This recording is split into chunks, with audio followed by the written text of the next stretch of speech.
বলিউড খিলাড়ি অক্ষয় কুমারের সিনেমা মানে কমেডি আর অ্যাকশনে ভরপুর। আর ৩৭ বছর ক্যারিয়ারে এবারে প্রথমবারের মতো তেলুগু সিনেমায় অভিষেক হচ্ছে তার।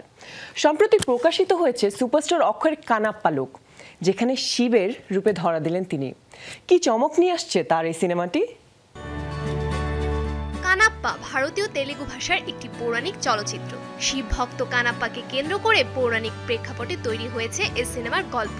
সিনেমায় শিবের রূপে ধরা দিলেন অক্ষয়। মূল চরিত্রে অভিনয় করেছেন বিষ্ণু মাঞ্চু। এছাড়াও রয়েছেন প্রভাস, মোহনলাল, শরৎ কুমার, মধু, মোহনবাবু, কাজল আগরওয়াল এবং ব্রক্ষানন্দনের মতো তারকারা। সিনেমাটি পরিচালনা করেছেন মুকেশ কুমার সিং, প্রযোজনা করেছেন মোহনবাবু।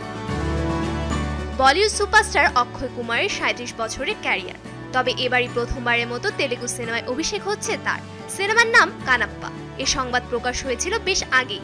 গত বছর এপ্রিলে অক্ষয়ের কানাপ্পাতে অভিনয়ের কথা প্রকাশে এনেছিলেন সিনেমার নির্মাতা। অবশেষে এবার প্রকাশিত হয়েছে আক্কির কানাপ্পা লুক। প্রকাশিত এ লুকে অক্ষয়কে দেখা যাচ্ছে এক হাতে ত্রিশূল, অন্য হাতে ডমরু, মাথায় জটা, গলায় রুদ্রাক্ষের মালা এবং কোমরে বাকছাল।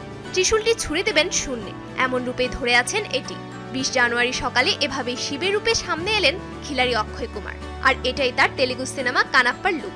সোশ্যাল মিডিয়ায় এই লুক শেয়ার করে সুপারস্টার অক্ষয় লেখেন, কানাপ্পার জন্য মহাদেবের পবিত্র আভায় পা রাখা, এই মহাকাব্যিক কাহিনীকে জীবন্ত করে তুলতে পেরে সম্মানিত। ভগবান শিব আমাদের এই ঐশ্বরিক যাত্রায় পথ দেখান। তেলুগু সিনেমায় প্রথমবার অভিনয় করলেও এর আগে একাধিক ভারতীয় আঞ্চলিক ভাষার সিনেমায় কাজ করেন খিলাড়ি অক্ষয়। ২০১৩ সালে ভাজি ইন প্রবলেম নামের পাঞ্জাবি সিনেমায় ক্যামিও চরিত্রে অভিনয় করেছেন তিনি। অন্যদিকে ২০১৮ সালে রজনীকান্ত ও ঐশ্বরিয়া রায় বচ্চনের সঙ্গে 2.0 নামে তামিল সিনেমাতেও খল চরিত্রে দেখা গিয়েছিল অক্ষয় কুমারকে। আর এবার তেলুগু ফিল্ম ইন্ডাস্ট্রিতে পা রাখছেন বলিউড খিলাড়ি।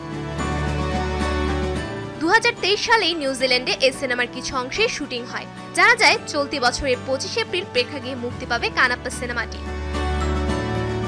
সোফরাফরি, শোবিজ টুনাইট।